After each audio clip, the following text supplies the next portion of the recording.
Bill को ठीक करने के लिए एक कमेटी बड़ी होती है लोकसभा में, उसके पास भेज दिया जाता है। अगर ये बिल लेकर के आते तो इनको इस बात का डर था कि तुम्हारा बिल पास नहीं हो पाएगा, इसके लिए तुम्हें तुम्हारी पार्टी में विरोध का सामना करना पड़ेगा। इसलिए साथियों अध्यादेश लाए। अध्यादेश का मतलब है कि देश में कोई संकट आ जाए बहुत बड़ा, कोई दुश्मन देश हमारे ऊपर अटैक कर ले, कोई आर्थिक संकट आ जाए देश में, या कोई और किसी तरह की इमरजेंसी हो, तो फिर तुरंत अध्यादेश लाकर के राष्ट्रपति से साइन करा के उसको लागू कर दिया जाता है। लेकिन इन्होंने अध्यादेश लाकर के केवल उन 2 घरानों को कैसे लाभ मिले उसके लिए प्रधान राष्ट्रपति से पहले साइन करवा ली। ये योजना आज नहीं बनी, ये योजना बहुत दिन से बनी हुई थी। हमारे प्रदेश के अंदर अडानी ने 500 एकड़ जमीन खरीद करके अपने गोदाम बनाने के लिए, अपने शैलो बनाने के लिए हरियाणा प्रदेश की सरकार के पास उसका लाइसेंस लेने के लिए आवेदन कर रखा था। 2 साल हो गए थे उसको, 2 साल में कोई लाइसेंस नहीं मिला। जब ये लॉकडाउन चल रहा था, इस लॉकडाउन में जब ये पता था कि कोई खबर अखबार में नहीं छपेगी, अखबार में कोई पढ़ेगा नहीं, अखबार को हाथ नहीं लगाते थे लोग, डरते थे पता नहीं इसमें कोरोना ना हो। रेडियो टेलीविजन वाले लोग जो थे वो किसी से जाकर के खबर नहीं देते थे, केवल कोरोना कोरोना होती थी। 5 मई को इस कोरोना की आड़ के अंदर, इस कोरोना की बीमारी में, महामारी में मुख्यमंत्री ने 500 एकड़ का लाइसेंस देने का काम किया और जैसे लाइसेंस दिया साथ के साथ उन पे काम शुरू हो गया। ये पहले से तय था कि किसान को उसकी जमीन से बेदखल करने के लिए बड़ी कंपनियों को आगे लेकर के आएंगे। ये जो कानून बनाए, इससे साथियों आने वाले समय में अगर ये यूके लागू रह गए तो मेरे से पहले बताने वाले साथियों ने आपको खुल के बताया था कि कानून क्या चीज है। सबसे बड़ा जो कानून के अंदर इन्होंने बदलाव किया, सन 1965 में हमारे देश में कानून बना था कृषि को लेकर के, किसान को कैसे फायदा हो उसके लेकर। 1965 से पहले कोई एमएसपी नहीं थी। सन 1965 के अंदर लाल बहादुर शास्त्री देश के प्रधानमंत्री बने। हमारा चाइना के साथ विवाद हुआ था, हम उस लड़ाई को हार गए थे, उससे हमें आर्थिक रूप से भी कमजोर होना पड़ा। जहां हमारे पास आर्थिक दिक्कत आई, वहीं उस साल के अंदर हमारे पास जो है अन्न की भी कमी हो गई। अन्न और धन दोनों कम हो गए थे, देश जो है पिछड़ रहा था। हालात ऐसे हो गए थे कि कहीं कोई इस देश में फिर से आकर के काबिज ना हो जाए। इसलिए लाल बहादुर शास्त्री ने एक नारा उस वक्त दिया, उसने देश के लोगों से अपील करी,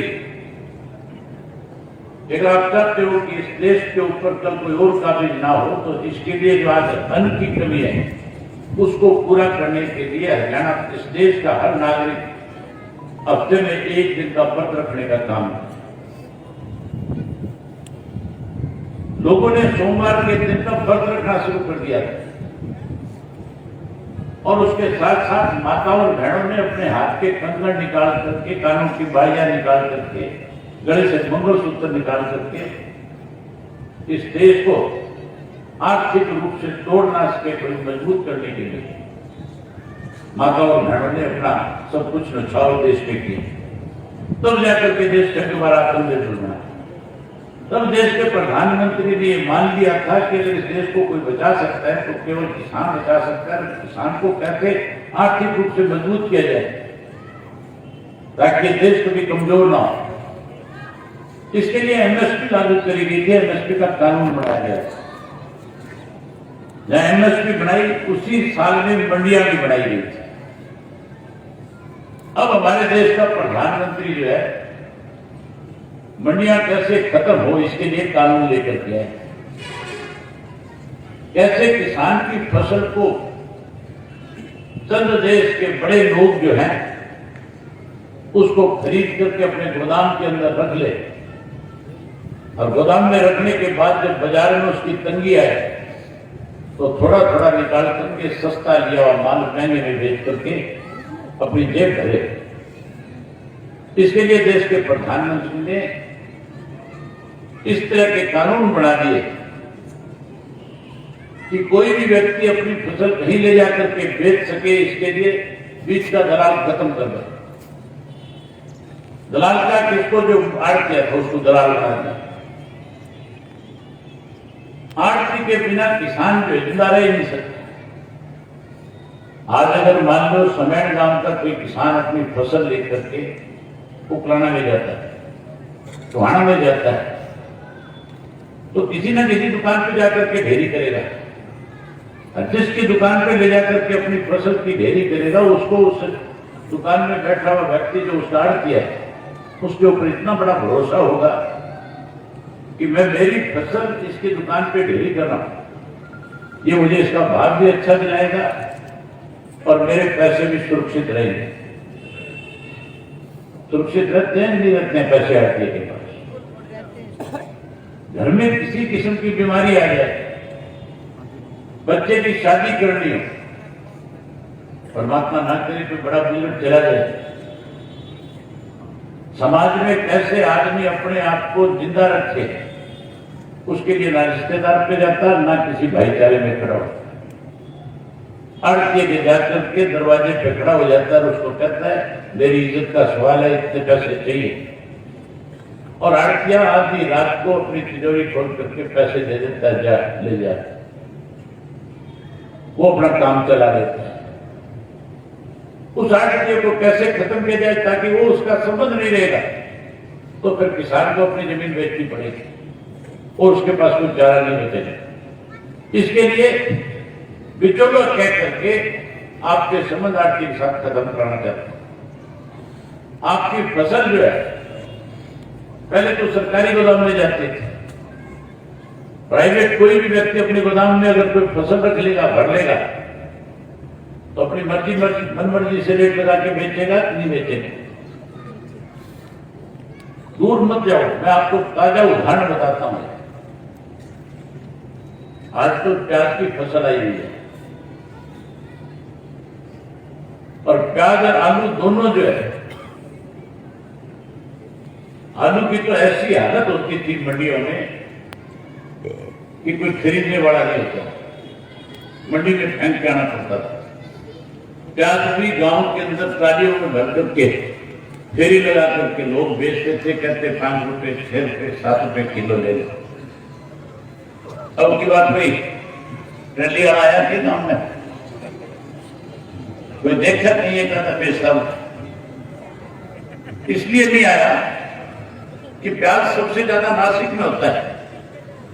अब की बार 20 लाख मैट्रिक टन प्याज ज्यादा था। उम्मीद तो ये थी कि फसल प्याज की ज्यादा है, इस करके उनकी बार सस्ते में प्याज मिलेगा, लेकिन प्याज के दाम आज भी बाजार में जाओ जाकर के खरीदो 20 से 30 रुपए किलो बिक रहा है, क्योंकि वो सारा का सारा प्याज जो है अडानी ने खरीद लिया। उसने खरीद करके उसको स्टॉक कर दिया और मर्जी के भाव लगा करके थोड़ा थोड़ा करके गांव में मंडियों में निकालता है, कमाई कर रहा है। अगर ये कानून ना बना होता तो पहले जब प्याज महंगा हो जाता था, सरकार जो है जाकर के गोदामों पे छापे मारती थी, जो काला बाजारी करते थे उनके ऊपर मुकदमे बनाती थी, किसान को सस्ता प्याज देती थी, आम आदमी को सस्ता मिलता था। महंगाई भी बढ़ेगी, जमीन भी बिकेगी। इसके लिए साथियों लगातार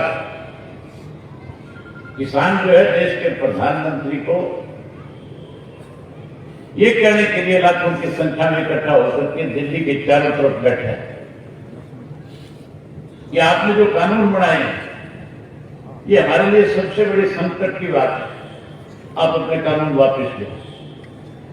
हैरानी है, पहले हम लोग जो है बॉर्डर की बात आती थी तो फिर हमारे इलाके के नजदीक लगता हुआ फाजिल्का का एरिया था, वहां पे एक बॉर्डर था पाकिस्तान का, उसको देखने जाते थे, विद्रोह बॉर्डर देख करके आते हैं, या फिर बाघा के बॉर्डर पे जाते हैं लोग देखने के लिए पाकिस्तान का। आजकल बॉर्डर देखने जाते हैं सिंगू का, बॉर्डर देखने जाते हैं गाजीपुर का, टीकरी का। इस तरह से बाड़े लगा दी, इस तरह से दीवारें चिड़ दी, इस तरह से तारबंदी कर दी, जैसे पंजाब और हरियाणा के लोग जो इस हिंदुस्तान का हिस्सा नहीं है। आज जो वहां पे बैठा हुआ व्यक्ति है, जिसकी उम्र 5 वर्ष से 85 वर्ष तक की है, उसको और ज्यादा कैसे परेशान किया जाए, इसके लिए देश का प्रधानमंत्री आज भी कहता है कि जो कानून मैंने बनाए हैं वो किसान के लिए फायदेमंद है। अगर देश के प्रधानमंत्री कहते हैं कि किसान के लिए फायदेमंद है, अगर फायदेमंद होते हैं तो फिर देश के जो सर्वोच्च न्यायालय सुप्रीम कोर्ट है, वो सुनवाई करते वक्त ये नहीं कहती कि 1.5 वर्ष के लिए इस कानून को यूं का क्यों रोक दिया जाए। फिर तो वो भी मोड़ लगा देते, कह देते कानून बिल्कुल सही है, जो इन्होंने बनाए हैं ये कानून इस देश में लागू होंगे। सर्वोच्च न्यायालय ने ये कहा कि 1.5 वर्ष तक रोक लगा करके नए सिरे से इस पर सुनवाई कर लेते हैं। इसी तरह सुप्रीम कोर्ट के जो बार काउंसिल ऑफ इंडिया है, उसके जो वकील है, जो उसमें मेंबर है, जो चेयरमैन है, जो उसके और पदाधिकारी है, उन सब ने आकर के सिंगू के बॉर्डर के ऊपर इस बात को लेकर के समर्थन किया था कि तुम जिस लड़ाई को लड़ रहे हो तुम्हारी मांग जायज है, कानून गलत बनाए गए। अनेक रिटायर्ड सुप्रीम कोर्ट के हाई कोर्ट के जजों ने इन कानूनों को गलत ठहरा करके किसान आंदोलन का समर्थन करने का काम किया। अनेक IAS IPS रिटायर्ड जो अफसर है उन्होंने समर्थन किया। इस दुनिया के जितने विकसित देश हैं, चाहे वो अमेरिका है, कनाडा है, इंग्लैंड है, चाहे वो यूरोप के मुल्क है, उन सब ने भी इस किसान आंदोलन का समर्थन करने का काम किया। यहां तक कनाडा के प्राइम मिनिस्टर ने हमारे प्राइम मिनिस्टर को चिट्ठी लिखी कि किसान जिस आंदोलन को लेकर के, जिस बात को लेकर के आज आंदोलन कर रहा है, आपको उनकी बात को सुनकर के उनके साथ न्याय करना चाहिए। हमारे देश का प्रधानमंत्री कहता है कनाडा दखल ना करे।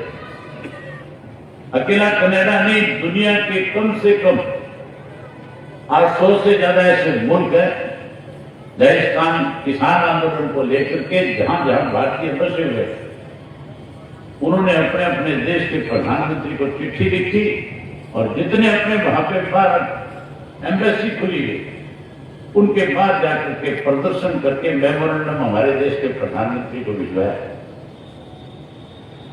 आप चाहते हो कि आंदोलन और मजबूत हो, तो मेरा नाम तो हमेशा जब कभी भी किसान के अन्याय की हुई, आपने तो बहुत मजबूती के साथ कन्नड़ी ने, स्मैन ने मजबूती से लड़ाई लड़ी है।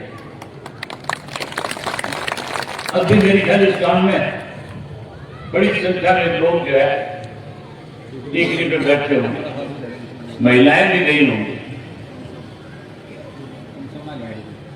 कितने? 300 महिलाएं भी। आप चाहते हो कि और मजबूत हो तो इसका एक तरीका बनाना पड़ेगा। ये आंदोलन ये ना मान लेना कि महीने 20 दिन में खत्म हो जाएगा। इस देश का प्रधानमंत्री ऐसा है जो जर्मनी के हिटलर को भी पीछे छोड़ना चाहता है। जैसे हिटलर अपनी बात के ऊपर, अपने फैसले पे तानाशाह तरीके से खड़ा हो जाता था, जिसने पूरे जर्मन को बर्बाद कर दिया था। मोदी जी भी चाहते हैं ये देश बर्बाद हो जाए।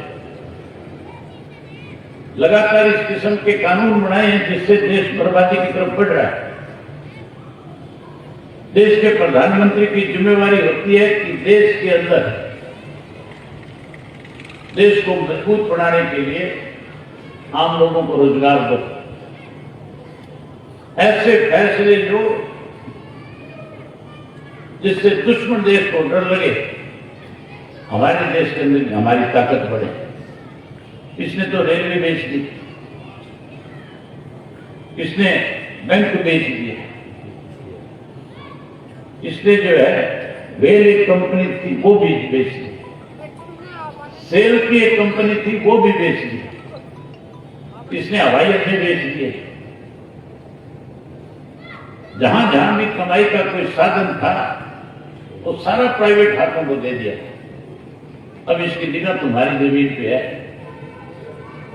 ये तुम्हारी जमीन भी बिकवाना चाहता है।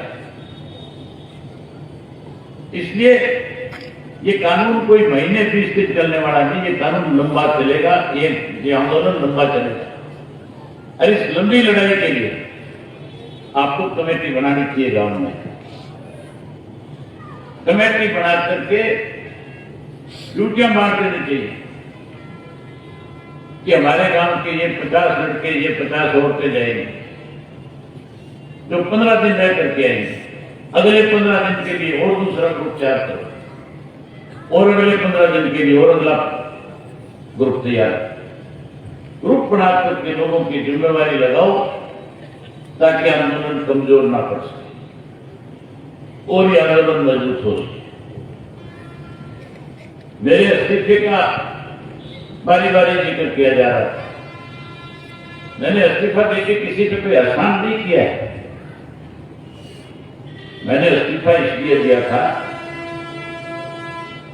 जब विधानसभा का पिछला हमारा सेशन चल रहा था, उस सेशन के अंदर इन किसान के बिलों को लेकर के चर्चा होनी थी।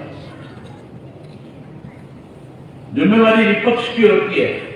जब सरकार कोई गलत फैसला लेती है तो विपक्ष की जिम्मेवारी होती है कि वो सरकार को आईना दिखाने के लिए उसके खिलाफ कामों को प्रस्ताव लेकर के आए। वो सरकार के खिलाफ अविश्वास प्रस्ताव लेकर के आए। जिम्मेवारी विपक्ष की होती है कि सरकार के खिलाफ कालीन अटेंशन मोशन लेकर उन पर चर्चा करें। लेकिन विपक्ष की हालत हरियाणा में आज ऐसी है कि अखबारों में तो हम बयान दे देते हैं कि हम सरकार के खिलाफ लड़ रहे हैं, जब लड़ाई का समय आता है तो फिर पीठ दिखा करके हाउस से बाहर निकल जाते हैं। हमारा जब सेशन आया था उससे पहले जब ये किसान आंदोलन ने जोर पकड़ रखा था तो बहुत सारे ऐसे एमएलए थे जो सत्ता के साथ जुड़े हुए थे। उसमें आपके हल्के का एमएलए भी शामिल है, जो जब भी किसान उसके पास चल करके गए या वो किसानों के बीच में गया, मैंने उसके अनेक वीडियो देखे थे, उसने यही कहा था कि मैं किसानों के साथ हूं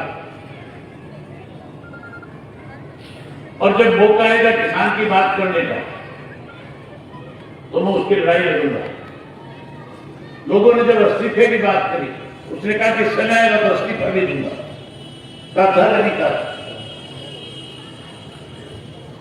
बोलने का मौका तो विधानसभा में मिलता है। अगर विधानसभा में खड़े होकर के हम किसान की पैरवी करेंगे तो जिसने हमें वोट दिया है, जिसने हमें विधानसभा लोकसभा भेजा है, उसको भी यह एहसास होगा कि मैंने जिसको अपना नुमाइंदा चुन करके भेजा है, तेरा जो वोट जो गया था वो सही जगह गया है, आज वो तुम्हारी लड़ाई को लड़ रहा है। अगर वो चुप होकर के बैठ जाएगा तो मतदाता भी इस बात के लिए शर्मिंदा होगा कि तेने बड़ी गलती कर दी थी। अनेक ऐसे विधायक थे जिन्होंने ये कहा था कि हम किसान के साथ खड़े होकर के इस लड़ाई को लड़े। लेकिन दोस्तों, सेशन आया और उस सेशन के अंदर जब लड़ाई की बात आई तो विपक्ष में तो आज सबसे बड़ी पार्टी की कोई है तो कांग्रेस है। चौधरी भूपेंद्र सिंह हुड्डा की जिम्मेवारी बनती थी, वो सरकार के खिलाफ अर्जेंट मोशन देते, कामों को प्रस्ताव देते, या जो आज रोज रट लगा करके कहता है कि मैं सरकार के खिलाफ अविश्वास प्रस्ताव लाऊंगा, उस वक्त किसने हाथ पकड़ रखा था, किसने रोक रखा था अविश्वास प्रस्ताव लाना चाहिए? ना अविश्वास प्रस्ताव ले, ना कामों को प्रस्ताव दिया। जब इसको लेकर के विधानसभा में चर्चा हो रही थी तो सरकार की तरफ से मुख्यमंत्री ने कहा कि हम इसके पक्ष में प्रस्ताव लेकर के आएंगे, आप उस पर चर्चा करो। मैंने कांग्रेस के लोगों से कहा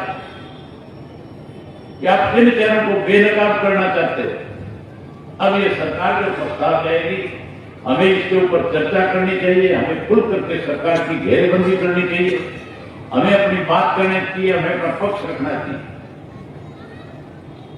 लेकिन कांग्रेस के लोगों ने ये कहकर के वॉकआउट कर दिया कि हम इस प्रस्ताव के ऊपर कल वोटिंग कराएंगे। आज तक किसी विधानसभा में, लोकसभा में, राज्यसभा में चर्चा के बिना वोटिंग नहीं हुई। पहले चर्चा होती है और उसके बाद उस पर वोटिंग की जाती है। अगर पहले वोटिंग हो जाएगी तो फिर चर्चा अपने आप खत्म हो जाएगी। लेकिन क्योंकि कांग्रेस के लोग उसके ऊपर चर्चा नहीं चाहते थे, केवल अखबारों में बयान देते, इसके लिए कांग्रेस दोषी है। सन 2012 के अंदर कांग्रेस की तरफ से ये बिल लाया गया और इस बिल को लोकसभा में पेश किया था। उस वक्त भारतीय जनता पार्टी ने विरोध किया था। जिस भारतीय जनता पार्टी ने उस वक्त विरोध किया, कांग्रेस का जो बिल उस वक्त तैयार किया था उसको ले करके लागू कर दिया। कांग्रेस चलेगी खड़ी होकर के,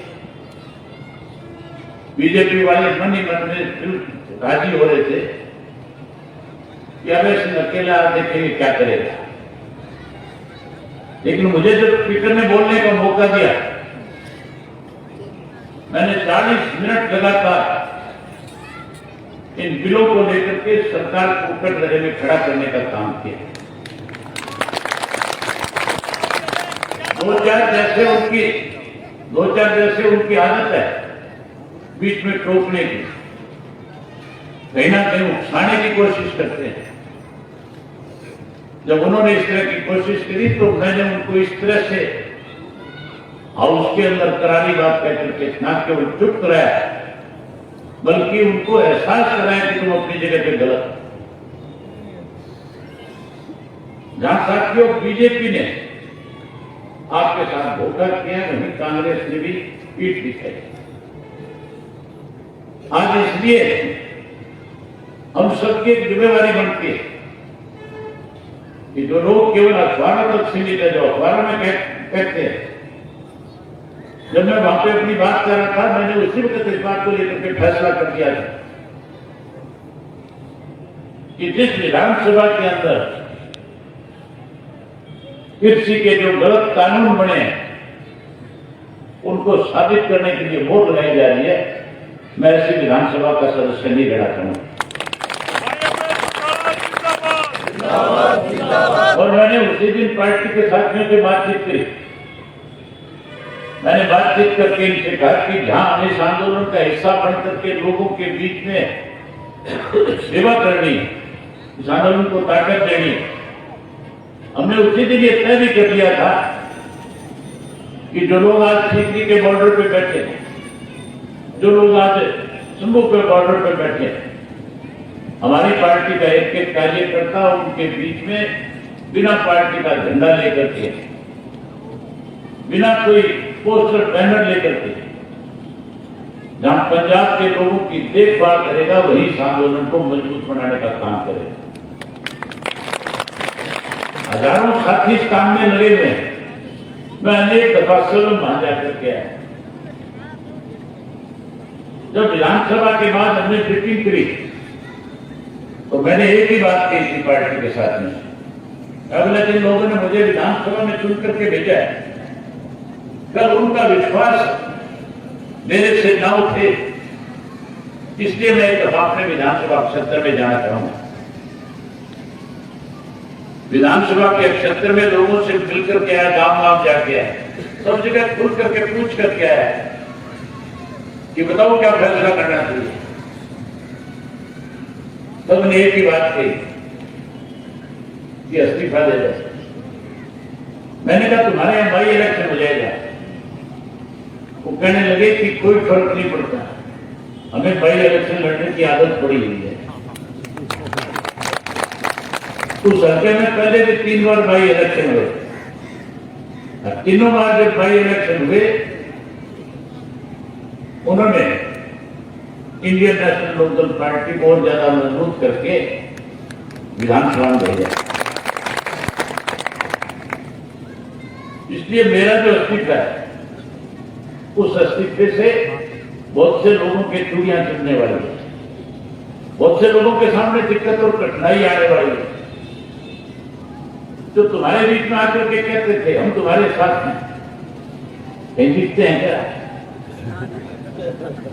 कोई ब्याह शादी में भी आवाज नहीं, मेरी घर गोडानवाड़ भी नहीं आते। इसलिए नहीं आते कि जैसे लोगों के बीच में जाओगे, लोग जाते ही कहेंगे कि ऐसी सरकार के साथ तो बैठा है जो आज किसान को मारने का बिल लेकर के आएंगे, कानून बना लेंगे, इस्तीफा मांगेंगे। इस्तीफा बेचारे दे नहीं सकते, जरूर वो काम तो तुम करोगे।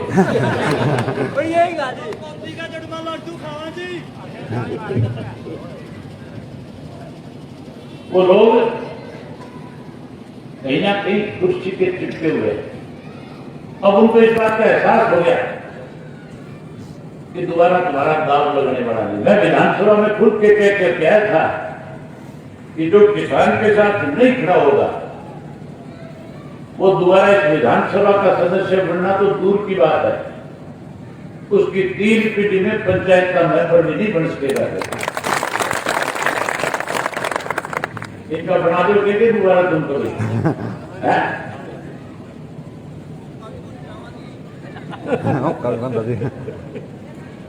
अगर आप कहते हो कि ऐसे लोगों को सबक मिले तो फिर आप तो जगह जगह पे इस बात को लेकर के खापों के फैसले में गांव की पंचायत से हुई कि हमारे गांव के अंदर ऐसा कोई व्यक्ति एंट्री ना करे जो इस किसान आंदोलन में आज किसान के साथ नहीं। तुम्हारा तो बहादुर गांव है कि नहीं है? मैं आता हुआ देख रहा था, मुझे तुम्हारे गांव में कहीं कोई बोर्ड नजर नहीं आया।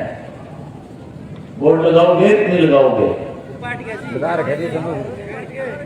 पाटिका तो नया लगाते हो, नया भी ऐसा लगाते हो जिसको कोई पाड़ भी नहीं सकता, लोहे का गाड़ दो।